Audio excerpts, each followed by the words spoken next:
சிறுதமிழ் உறவுகளுக்கு வணக்கம். அன்பார்ந்த ஆசிரியர்களே, ஆசிரியர் சம்பந்தமான வழக்குகளை, செய்திகளை தொடர்ந்து நம்ம காணொலியாக பதிவிட்டு வருகிறோம். அந்த வகையில் நேற்று நடந்த கணித பாட ஆசிரியர் தொடுத்த வழக்கையும், இதற்கு முன்பு தொடுத்த வரலாற்று ஆசிரியர் வழக்கு விவரங்களையும் இந்த காணொலியில் பார்க்க உள்ளோம். வாங்க நம்ம காணொலிக்குள்ளார போகலாம். நேற்று சென்னை உயர்நீதிமன்றத்தில் இந்த மேக்ஸ் டிபார்ட்மெண்ட்டில் வந்து அன்பு என்பவர் வழக்கு தொடர்ந்தார். அதை நம்ம முந்தைய காணொலியில் நம்ம சொல்லியிருந்தோம். இந்த வழக்கு தற்போது என்ன ஆயிருதுன்னு கேட்டால், இது ரிட்டு நேற்று மாண்புமிகு நீதியரசர் டி பாரத சக்கரவர்த்தி அவர்கள் முன்னிலையில் ஐட்டம் நம்பர் 14 நேற்று 12/6/24 விசாரணைக்கு வந்தது. இந்த விசாரணையில் என்ன சொல்லியிருக்காங்க கேட்டால், இந்த வழக்கு 24/6/2024 அன்று இந்த வழக்கை விசாரணை ஒத்தி வச்சிருக்காங்க.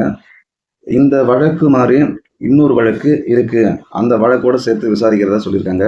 அதனுடைய ரிட்டு நம்பர் என்னன்னு கேட்டால் 14,823/2024. சரி, அந்த வழக்கு என்னன்றதை நம்ம போய் பார்க்கலாம் வாங்க.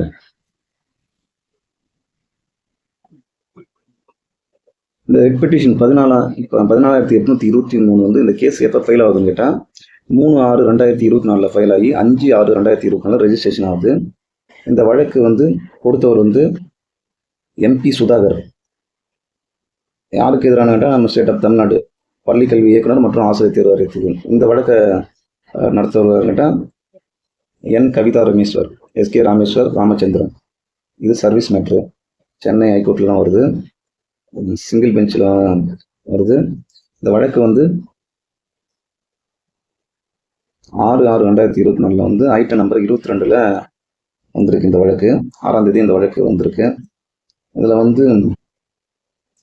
அவங்க ப்ரேயர் டேட் சொன்ன இடைக்கால உத்தரவு வழங்க தான் சொல்லி கேட்டிருக்காங்க.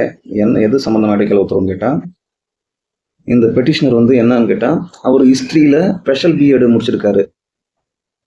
அவர் இந்த ஏற்கனவே விட்ட அந்த ஆர்டன்ட் நோட்டிஃபிகேஷனும் சரி, அந்த 25/10/2023 அந்த விட்ட நோட்டிஃபிகேஷன் படி அவரை எலிஜிபிளாக அப்பாயின்மெண்ட் பண்ணணும். கிராஜுவேட் டீச்சர் ஹிஸ்ட்ரியில் அவர் பட்டதாரி ஆசிரியர் பணி நியமனம் தான் இவர் இந்த வழக்கை தொடர்ந்துருக்காரு. இந்த வழக்கு இதே போன்ற வழக்கு தான் அந்த மேக்ஸ் பொறுத்த வரும். அவரும் அதே தான் கேட்குறாரு, என்னை அப்பாயின்மெண்ட் பண்ணணும், அந்த தேவையான தகுதியை பெற்றிருக்கோம். அது மொத்தம் இந்த 2 வழக்குமே என்னன்னு கேட்டால், அவங்க இண்டிவிஜுவலுக்காக அவங்களுடைய வேலைக்காக போட்ட வழக்குகள். இந்த வழக்கு இதே நீதியரசர் டி பாரத சக்கரவர்த்தி அவர்களோட ஐட்டம் நம்பர் 22 6/6/2024 இந்த வழக்கு விசாரணை வந்திருக்கு. இந்த வழக்கு 18/6/2024 தள்ளி வச்சிருக்காங்க. இந்த வழக்கு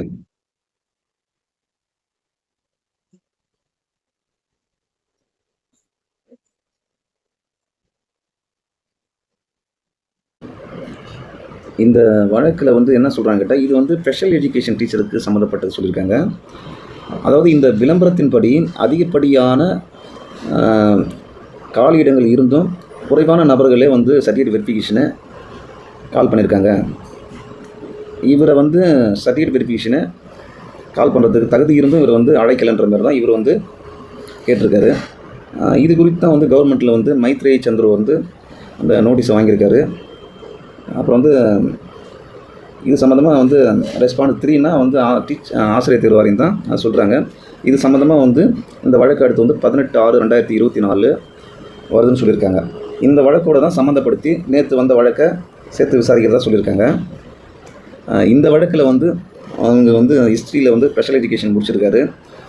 அவர் முடிச்சிருந்தும் அவர் அந்த விளம்பரத்தின்படி அதிக காலியிடங்கள் இருந்தும் குறைந்த ஆட்களே கூப்பிட்ருக்காங்க. அந்த விளம்பரத்தின்படி நான் தகுதி இருக்கிறேன், ஏன்னா சர்டிஃபிகேட் அழைக்கலை அப்படின்னு தான் இவர் ப்ரேயர் வச்சுருக்காரு. அதாவது இவருடைய ப்ரேயரில் என்னென்னு கேட்டால், அந்த என்னை BA ஹிஸ்ட்ரியில் வரலாற்று ஆசிரியர் நியமிக்கணும் அப்படின்னு தான் இந்த வழக்கை தொடுத்துருக்காரு. இந்த அன்பு நேற்று மேக்ஸ் தொடுத்த வழக்கு நெக்ஸ்ட் விசாரணை 24ஆம் தேதி தள்ளி வச்சுட்டாங்க. இதை சொல்லியிருக்காங்க பாருங்க. அதாவது இவருடைய வழக்கு 12/6/2024 நேற்று விசாரணைக்கு வந்தது. இப்போ இந்த வழக்கு நேற்று என்ன நடந்ததுன்னா, போஸ்டான 24/6/2024 இது பண்ணியிருக்காங்க. போஸ்ட் அலாங் வித்துனா ஏற்கனவே ஒரு ரிட்டு நம்ம சொன்னல 18ஆம் தேதி ஒரு வழக்கு வந்திருக்குல்ல, அதுவும் கூட சேர்த்து விசாரிக்கிறதா சொல்லியிருக்காங்க. 14/8/2023 2024 இந்த ரிட்டு என்னன்னு கேட்டால் ஸ்பெஷல் பிஎட் முடித்த அந்த சுதாகரன் என்ற ஒரு ஆசிரியனுடைய வழக்கோட சேர்த்து விசாரிக்கிறதா சொல்லியிருக்காங்க. நெக்ஸ்ட் ஹியரிங் டேட் வந்து 24/6/2024 வந்திருக்கு. அதேமாதிரி அவருடைய வழக்கு 18ஆம் தேதி வருது. அந்த வழக்கு இதோடு சேர்த்து விசாரிக்கலாம்னு தெரியல, பொறுத்து தான் பார்க்கணும். நன்றி. ஆசிரியர் சம்பந்தமான வழக்குகளை செய்திகளை தொடர்ந்து நம்ம காணொலியாக பதிவிட்டு வருகிறோம். அந்த வகையில் நம்ம சேனல் பிடிச்சிருந்தால் லைக் பண்ணுங்கள், ஷேர் பண்ணுங்கள், கமெண்ட் பண்ணுங்கள். தேங்க்யூ.